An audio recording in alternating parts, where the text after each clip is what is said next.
Palaemon, जिसको आप हिंदी में बोलते हो झींगा, बीएससी 5th सेमेस्टर जोलॉजी का एक मोस्ट इम्पोर्टेंट टॉपिक है, तो छोड़ना बिल्कुल नहीं है। जिस तरह से सूरज पूरब से निकलता है उसी तरह से हर साल ये टॉपिक पेपर में रखा हुआ मिलता है। यूनिट 4 है ऑर्थोपोडा और पेपर फर्स्ट का एक मोस्ट इम्पोर्टेंट टॉपिक है। चलिए फिर मैं स्टार्ट करवा देता हूँ एक मोस्ट इम्पोर्टेंट टॉपिक, झींगा। ठीक है, वो नाम तो बड़ा शानदार है भाई, इसको क्या बोलते हैं हम, पैलीमोन। ठीक है भैया, नाम किसने रखा होगा इसका यार, पैलीमोन। ओहो, इसको ना प्रॉन भी कहते हैं, PRAWN। ठीक है, इसको ना हम मैक्रोवरेकियम भी बोलते हैं, लेकिन मैं लिख नहीं रहा हूँ, हिंदी में लिख दूंगा झींगा। ठीक है भाई, झींगा लाला आता नहीं, झींगा लाला, ये झींगा। अच्छा, आप लोगों ने देखा है मार्केट में, आप लोगों ने बिकता हुआ ज़रूर देखा होगा, पर खाया हो या ना खाया हो, पर बिकता हुआ ज़रूर देखा होगा मार्केट के अंदर, जहाँ पे मछली वगैरह बेची जाती हैं। इसीलिए इसका नाम रख दिया झींगा मछली। बोले यार झींगा नाम से तो लोग खाएंगे नहीं, मछली और जोड़ दो तब खाएंगे, तो नाम रख दिया झींगा मछली। इसे झींगा मछली भी कहते हैं। चलिए पहली लाइन यही लिख दो इसे, ठीक है, झींगा मछली भी कहते हैं। ओहो ओहो ओहो भैया, इसे झींगा मछली भी कहते हैं। ठीक है सर, झींगा मछली भी कहते हैं। ओके ओके ओके, चलिए पहला पॉइंट कंप्लीट, पहला पॉइंट कंप्लीट। ऐसी मजे मजे में पढ़ लेंगे इस टॉपिक को, इजी टॉपिक है बेटा। हैबिट एंड हैबिटल पे डिस्कस कर लेते हैं, उसके बाद क्लासिफिकेशन, उसके बाद स्ट्रक्चर पढ़ेंगे इसकी। ठीक है, और अपेंडेजेस नेक्स्ट लेक्चर में कवर करेंगे। घबराओ मत, पूरा झींगा पढ़ने वाला है आज। तो इसे झींगा मछली भी कहते हैं। सही है सर, सही है सर। अच्छा, इसकी सर हैबिट एंड हैबिटल बताओ बेटा, वो मैं यहीं लिख दे रहा हूँ। ठीक है, इसकी जो हैबिट और हैबिटल है ना, चलिए डाल दो हेडिंग, एक छोटा सा पॉइंट बना के, स्टार बना के, हैबिट एंड हैबिटल। ठीक है, हैबिट एंड हैबिटल। कभी कहो कि सर आपने हैबिट एंड हैबिटल तो लिखवाया ही नहीं है भाई, यानी कि वास एंड आवास, स्वभाव एंड आवास। चलिए हैबिटल। तो सबसे पहला पॉइंट जानना आपको यह है कि ये रहते कहाँ हैं, नदियों, तालाबों, झरनों तथा समुद्री पानी में पाए जाते हैं। बहुत बढ़िया, ठीक है, लिख दो।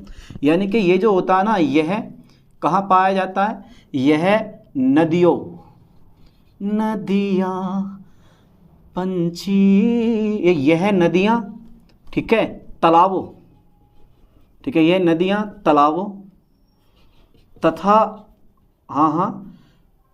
ये नदियाँ, तालाबों, अरे यार एक चीज़ और आ गई है, झीलों, झीलों, झीलों अब, ठीक है, ये नदियाँ, तालाबों, झीलों तथा समुद्री पानी।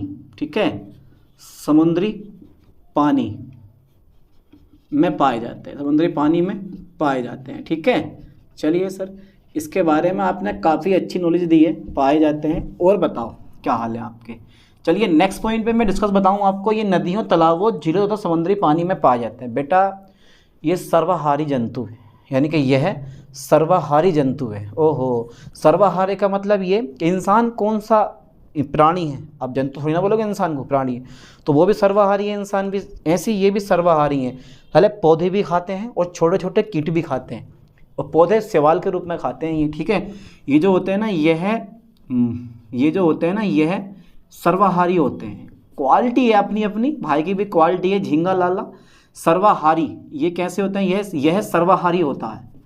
ठीक है, ये सर्वाहारी होता है, यानी कि पौधे तथा छोटे छोटे अपने से भी छोटे छोटे, ये भी छोटे छोटे होते हैं, ऐसे नहीं है कि हाथी जैसे होते हैं, छोटे छोटे होते हैं झींगा लाला।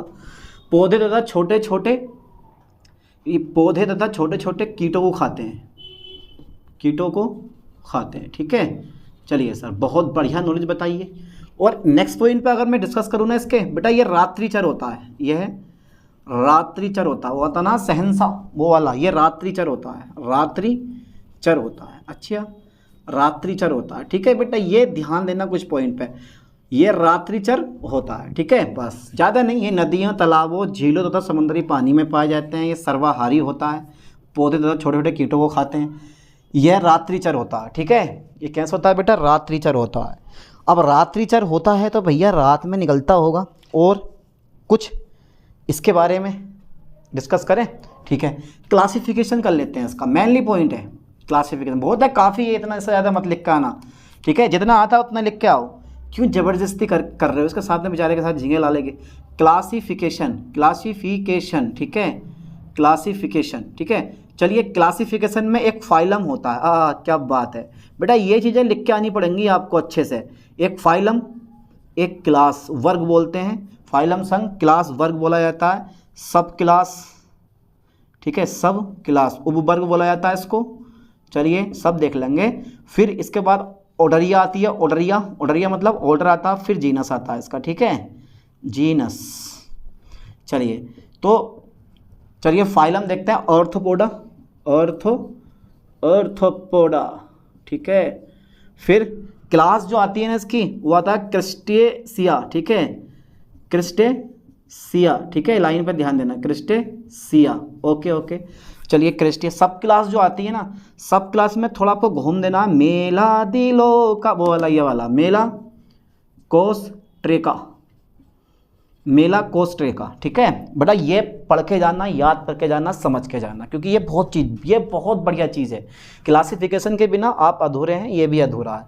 तो क्लासिफिकेशन से ये होता है कि लगता है टीचर को, हाँ यार बंदे को अच्छी नॉलेज है। जब सामने जब लिखा हुआ मिलता है ना, हो जैसे दूध में मलाई डाल दी, बस वो वाला हिसाब हो जाता है, इतना काम करता है ये। ऑर्डर जो होता है इसका, वो होता है डेकापोडा। ओ डेकापोडा, कितना शानदार नाम है, डेकापोडा। नाम सुना है डेकापोडा का कभी? अरे यार ना सुना हो सुन लो, डेकापोडा। और सर, और ये बड़ा है बना दो। और जीनस हमारा यही पहली मोन होता है। जीनस क्या होता है इसका? पहली मोन होता है। अब पहली मोन जो होता है ना, आप लिख सकते हो यहाँ पे मैक्रो विरे, ठीक है, कियम, मैक्रो विरेकियम, या आप बोल सकते हो पहली मोन, ठीक है, आप ऐसे भी लिख सकते हो, पहली मोन, है ना।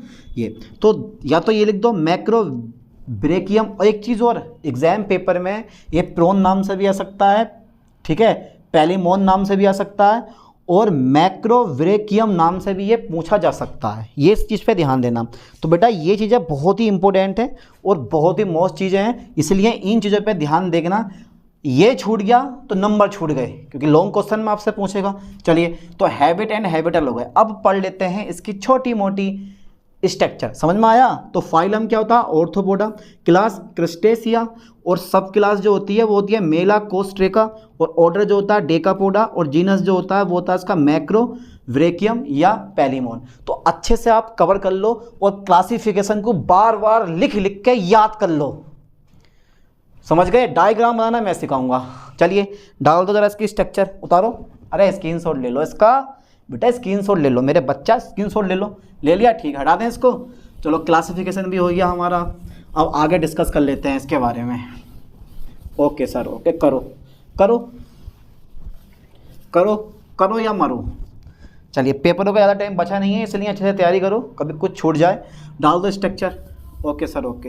एक्सटर्नल फीचर या बोल देते हैं इसको हम एक्सटर्नल स्ट्रक्चर, कोई दिक्कत नहीं है, ठीक है। मैंने डाल दिया external structure. Are you ready? STRUCTURE। चलिए भैया, एक्सटर्नल स्ट्रक्चर। तो सबसे पहला नंबर इसमें देख लेते हैं हम, shape and size. Shape and size, ओहो, शेप एंड साइज।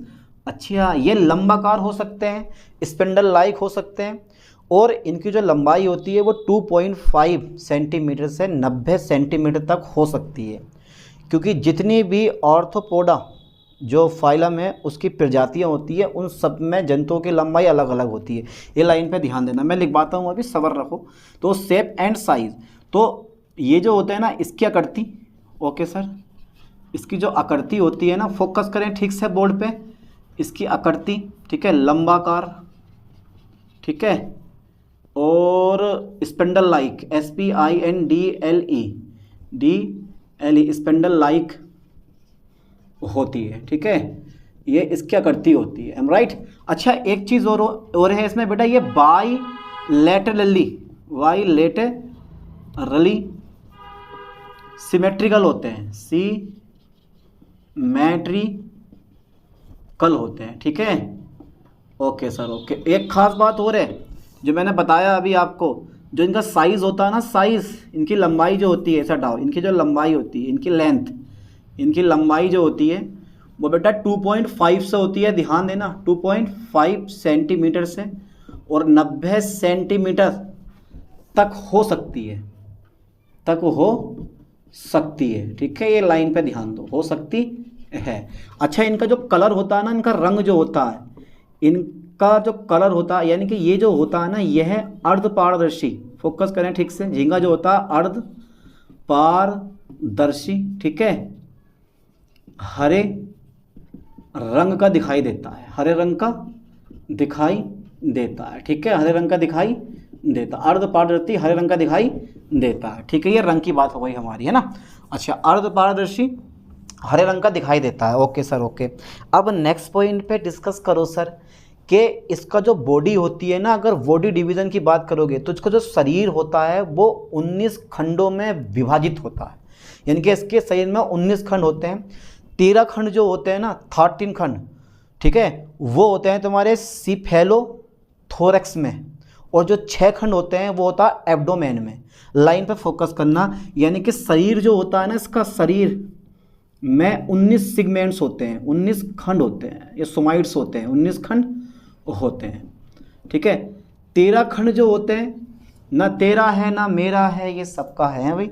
जो 13 खंड होते हैं, फोकस करना, 13 खंड जो होते हैं वो सीफेलोथोरैक्स में, तथा 6 खंड जो होते हैं, तथा जो हमारे 6 खंड होते हैं ना, 6 खंड वो होते हैं तुम्हारे पास, वो होते हैं एब्डोमेन में। एब्डोमेन अब पढ़ेंगे एक एक करके, एब्डोमेन में होते हैं। ठीक है बेटा, एब्डोमेन में होते हैं। तो 13 खंड जो होते हैं सीफेलोथोरैक्स में होते हैं, और जो 6 खंड होते हैं वो एब्डोमेन में होते हैं। समझ में आई बात को? हाँ। अब एक्सटर्नल स्ट्रक्चर पढ़ने के लिए सबसे पहले आपको डायग्राम बनाना आना चाहिए। अगर डायग्राम कंप्लीटली आपको आता है तो ये जो स्ट्रक्चर आप देख रहे हो ना, ये आपके लिए कक्षा 5 वाले बच्चों का काम है। बस डायग्राम आपको आना चाहिए। डायग्राम बोला है, डायग्राम नहीं, कभी सोचो कि डायग्राम। एक लड़का डायग्राम, मतलब एक लड़का बीएससी 3rd ईयर का पेपर देकर आया जूलॉजी का। अब मुझसे आके बोला सर बड़े जमा के लिखा आया हूँ। मैंने कहा जमा के लिखा आया वो तो सही है, चित्र बनाए नहीं बनाए? हाँ, डायग्राम बड़े मस्त बनाए। मैं कह रहा यार डायग्राम कौन सा है? ऐसे मैंने बता तो कौन सा डायग्राम है? अरे बोला ये, अरे मैंने कहा डायग्राम नहीं, ये डायग्राम होता है। ठीक है, चलिए। तो यहाँ तक जो शेप एंड साइज था उसके बारे में हमने थोड़ा सा डिस्कस कर लिया। चलो, ये लाल और नीले रंग का भी दिखाई देता है सिकुड़ने के बाद, संकुचित से बोलते हैं हम, यानी कि संरक्षित बोल देते हैं। संरक्षित होने के बाद जो है ये लाल या फिर गुलाबी रंग का हमें दिखाई देना, बैंगनी रंग का हमें दिखाई देना शुरू हो जाता है। फिलहाल ये सही है, इतनी रहने दो। शरीर में 19, यानी कि ये अर्ध पारदर्शी हरे रंग का दिखाई देता। चलिए यहाँ तक जरा फास्टली स्क्रीनशॉट ले लो, क्योंकि मुझे डायग्राम बनाना है और बिना डायग्राम के कुछ मत करना। ठीक है, ले लिया स्क्रीनशॉट? ठीक है। अब सबसे पहला जो डिस्कस करूँगा ना मैं, इस पे करूँगा। देखो मैंने क्या बोला, 13 खंड जो होते हैं सीफेलोथोरैक्स में, तथा 6 खंड जो होते हैं वो एब्डोमेन में होते हैं। ठीक है, ये लाइन पे फोकस करना। यानी कि जो झींगा है उसको आपने 2 भागों में डिवाइड कर दिया, एक इसमें और एक इसमें। ठीक है, चलो जल्दी पहले फास्टली स्क्रीनशॉट ले लो उसका। ले लिया? ठीक है, क्योंकि डायग्राम बनेगा काफ़ी बड़ा और डायग्राम से ही आपके नंबर मिलने वाले हैं। Okay sir, okay okay okay okay okay, बहुत बढ़िया सर, बहुत बढ़िया। तो मैं यहाँ लिख दे रहा हूँ कि जो ये हमारा पैलीमोन होता है ना, जो हमारा ये पैलीमोन है, फोकस करें लाइन पर, जो हमारा ये पैलीमोन है, पैलीमोन को, ठीक है, 2 भागों में विभक्त किया जाता है, विभक्त किया जाता है। ठीक है भैया, विभक्त किया जाता है। पहला जो भाग होता है ना वो होता है, ऐसे वाला बनाओ, वो होता है सीफेलोथोरैक्स। और जो दूसरा भाग होता है हमारा, जो सेकंड नंबर वाला भाग है, वो होता है एब्डोमेन। ठीक है, चलिए पहला नंबर डाल दो। अब देखते हैं ये क्या होता है, सीफेलोथोरैक्स। तो ये जो होता है पैलीमेन का अगला भाग होता है। अगला भाग मतलब आगे वाला भाग होता है किसका? पैलीमोन का अगला भाग जो होता है वो कौन सा होता है? ये सीफेलोथोरैक्स होता है। इसमें कितने खंड होते हैं? इसमें 13 खंड होते हैं। ये ध्यान देना, कितने खंड होते हैं इसमें? 13 खंड होते हैं। चलिए मैं इस लाइन को लिखवा दे रहा हूँ। ये जो होता है ना, फिर बनवाता हूँ डायग्राम। ये है पैलीमोन का, फोकस करें ठीक से, ये पैलीमोन का अगला भाग होता है, ठीक है। ये पहली मोन का अगला भाग होता है। यार यहाँ तक आ जाएगा, नहीं आ जाएगा, अगला भाग होता है, अगला भाग होता है, ठीक है।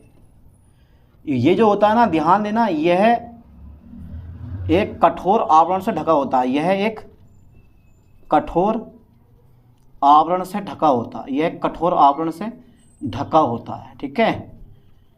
वो काइटिन युक्त होता है, आवरण जो बना हुआ होता है वो काइटिन का बना हुआ होता है। चलो बाद में ले लेंगे। ये कठोर आवरण से ढका होता है, चलो ये कठोर आवरण से ढका होता है। ये पहले कौन का अगला भाग होता है, ये एक कठोर आवरण से कैसे होता है बच्चा, ढका होता है, ठीक है। चलिए, तो ये कठोर आवरण से क्या होता है, ढका होता है, या कठोर आवरण बोल दो या कठोर परत बोल दो, कोई दिक्कत नहीं है, कठोर परत बोल दे, चलो मैंने कठोर परत से ढका होता है, ठीक है। इसमें 13 खंड होते हैं, इसमें कितने होते हैं, 13 खंड होते हैं, चलो इसमें 13 खंड होते हैं, ठीक है। इसके मुख्य भाग निम्नलिखित हैं, इसके मुख्य भाग कैसे हैं, निम्नलिखित हैं, इसके मुख्य भाग, ठीक है, निम्नलिखित हैं, ओके ओके। अब देख लेते हैं, अभी ज़रा सबर रखो, इसके मुख्य भाग कैसे हैं बेटा, निम्नलिखित हैं।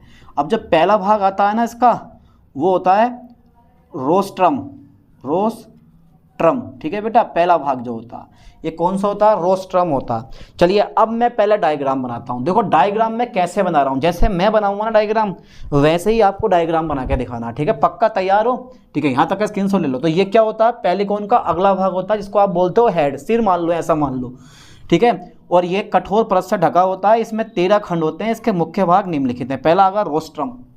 चलो देखो डायग्राम पे, आप सर डायग्राम बना दो, छोड़ो मत, ये गया, ठीक है बेटा, ये फिर ये। आप सोचोगे सर कैसे डायग्राम बना रहे हो, बड़ा बुरा लग रहा है ये, अभी ज़रा सब्र तो रखो, अभी ज़रा सब्र रखो, ठीक है। सब्र बहुत बड़ी चीज़ होती है, जितने ना रखा सब्र, ठीक है। ये ठीक है, ये वाला, तो ये वाला जो भाग है ना, ये वाला भाग जिसे आप देख रहे हो, ये होता है रोस्ट्रम, ठीक है। यानी कि रोस्ट्रम यानी कि यह, ठीक है, नुकीला भाग होता है। ये कैसा होता है, नुकीला भाग होता है, जिसके किनारे जो होते हैं वो दांतेदार होते हैं।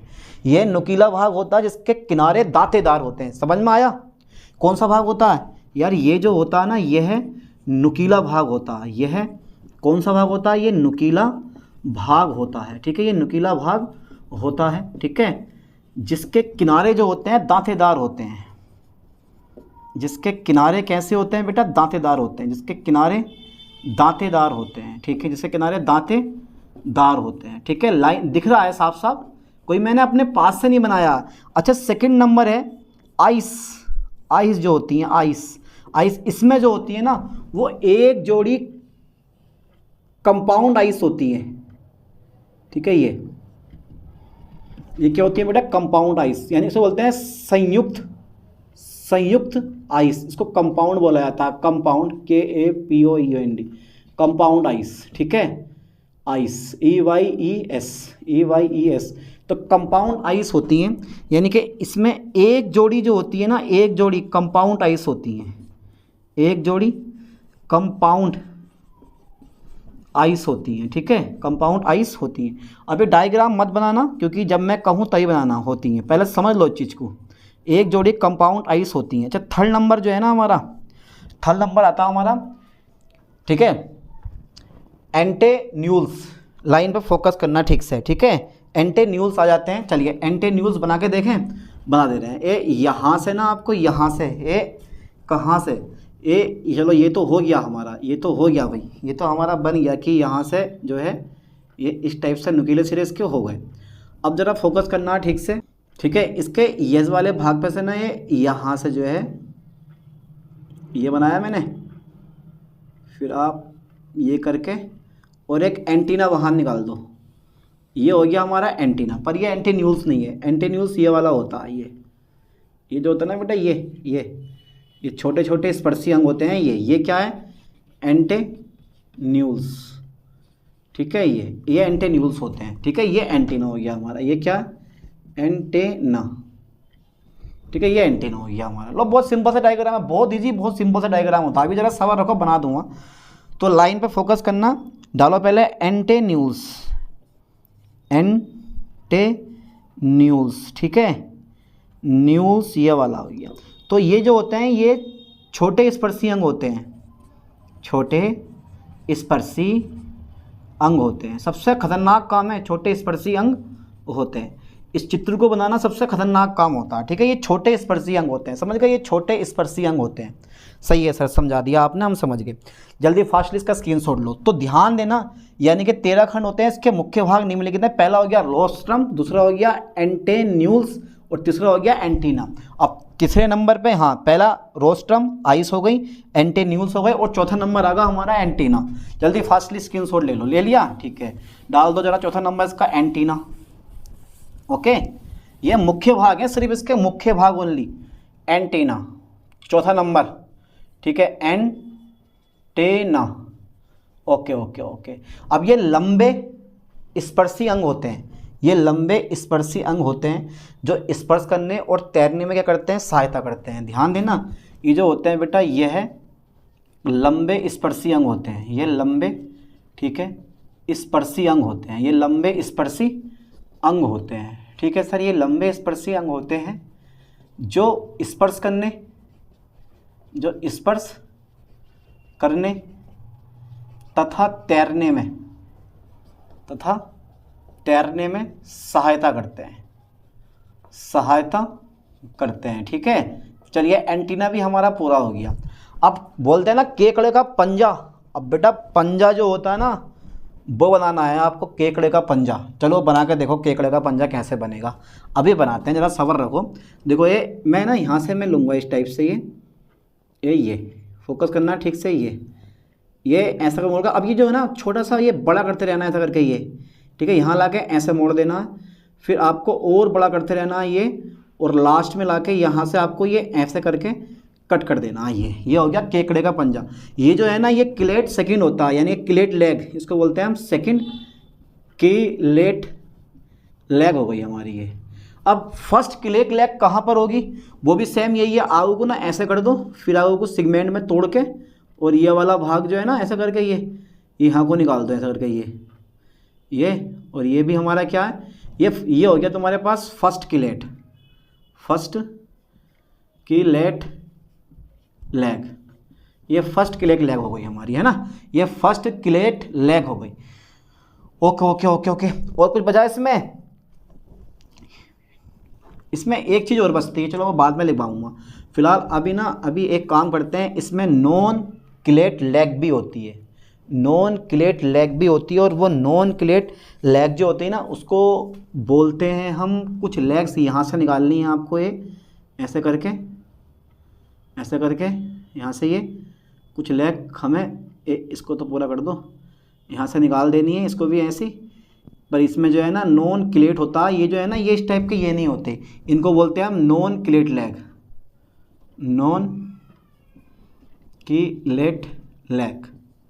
ठीक है, इनको नॉन क्लेट लेग्स बोला जाता है। Okay okay okay. चलिए डायग्राम बना लिया, हो गया मेरा इतना भाग कंप्लीटली राइट।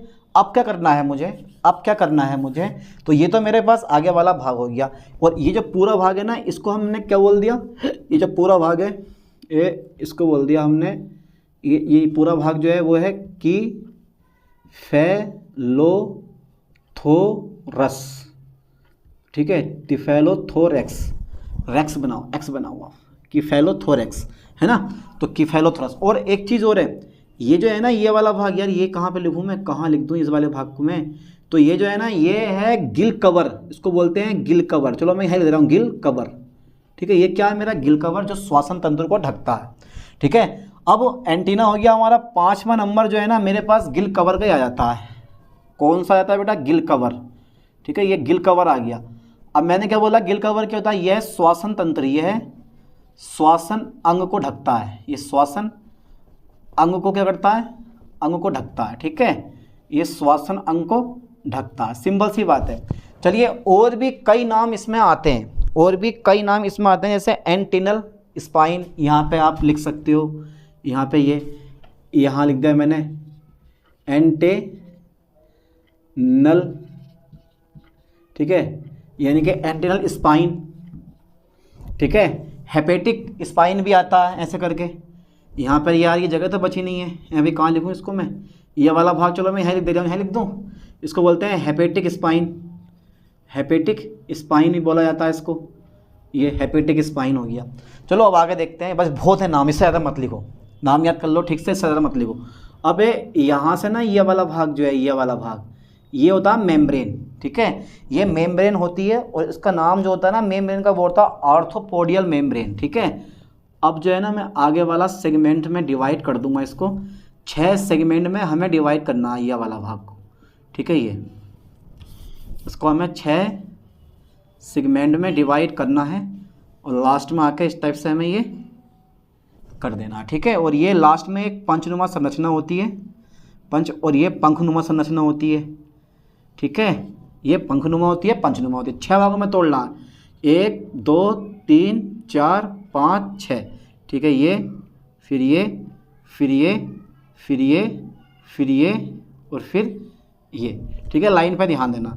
तो बेटा इसको थोड़ा सा ना बढ़िया करके बनाओ डायग्राम को, तो ताकि अच्छा लगे, ऐसे करके ये थोड़ा सा उठा के, ताकि ये लगे कि हाँ ये सच में सेगमेंट हैं, ये ऐसा करके ये, ठीक है, ये ऐसा करके ये, ठीक है। तो यार ये बनाने की ना प्रैक्टिस करवा रहा हूँ, देखो आपको ऐसे ही आपको क्या करना है, इसकी प्रैक्टिस करनी है बढ़िया करके ये, ठीक है। ये हो गया। और यहाँ पर ये संधि जंक्शन होती हैं, ये सब क्या होती है हमारी जंक्शन होती हैं, आप यहाँ पे ये रिंग टाइप का बना सकते हो, ठीक है। ये तो ये हो गया मेरे पास, यानी कि एब्डो यानी कि इसको बोला जाता है, एब्डोमिनल सेगमेंट, ठीक है। ये सब एब्डोमिनल सेगमेंट होते हैं। और इसको बोल दो फर्स्ट सेगमेंट, ये second segment, third, fourth, fifth and sixth, ठीक है। यानी कि 1 2 3 4 5 6, तो इसमें कितने सेगमेंट बैठ गए, चलो कोई दिक्कत नहीं है यार, कहाँ तक फालतू ही बनने आता, कोई दिक्कत नहीं है। इसमें 6 सेगमेंट होते हैं पूरे, ओके। तो ये जो है ना, ये इसका नाम जो होता है, इसका नाम होता है टेल्सन, ठीक है। इसका नाम होता है यूरोपोड्स। और इसके नीचे ना प्रत्येक सेगमेंट में ये, ठीक है, ये इस टाइप से, फिर ये ऐसा करके ये, फिर ये फिर यहाँ से भी ये उधर के, इसको उधर बोलता है ना, एब्डोमेन को उधर बोला जाता है। इसके नीचे जो होती है ना, ये छोटे छोटे पैर निकले हुए होते हैं इसके, और इनको बोला जाता है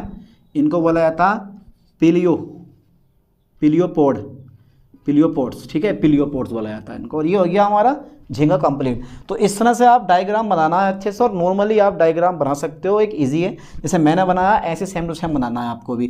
चलिए थोड़ा सा मैं और कर दूं कि ये श्वसन अंग ढकता है, बस हो गया। ये जो है मेरे पास यानी कि सीफेलोथेरैक्स पूरा हो गया। अब इसके बारे में डिस्कस कर लेते हैं हम, ठीक है।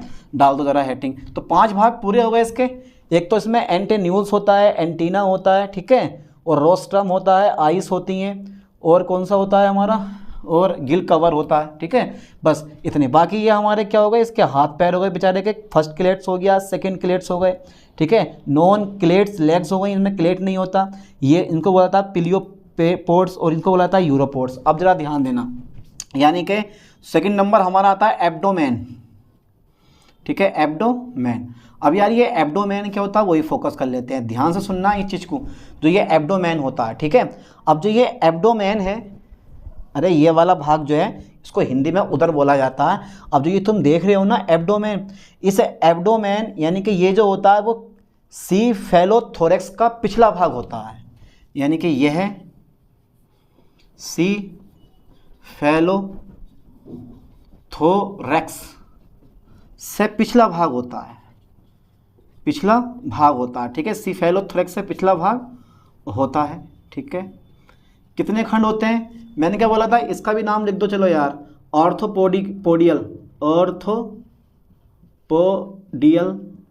मेम्ब्रेन, ठीक है, ऑर्थोपोडियल मेम्ब्रेन, ठीक है। ये ऑर्थोपोडियल मेम्ब्रेन है ना। तो यह सीफेलोथोरैक्स से पिछला भाग होता है। इसमें 6 गतिशील खंड होते हैं, इसमें 6 क्या होते हैं, गतिशील खंड होते हैं।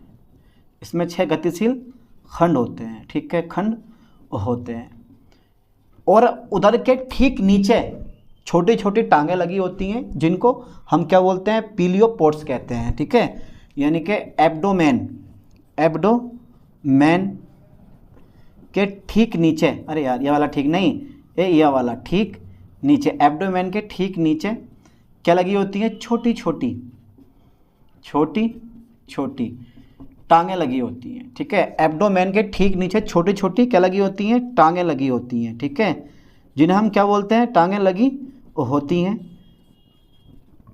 जिन्हें, ठीक है, PLEO पीलियोपोड्स कहते हैं, ठीक है। अच्छा और लिखवा दो थोड़ा सा इसके बारे में, और लिखवा दें। अब देखो अंतिम भाग कैसा होता है, नुकीला होता है, जिसे टेल्सन कहते हैं हम, टेल्सोम नहीं टेल्सन, इसका नाम टेल्सन होता है। जो अंतिम भाग चपटा और पंचनुमा होता है जिसे टेल्सन कहते हैं, ठीक है। फोकस करें लाइन पर, बहुत इंपॉर्टेंट पॉइंट है। अंतिम भाग कैसा दिखाई दे रहा है हमें, अंतिम भाग, ठीक है, पंचनुमा तथा चपटा होता है,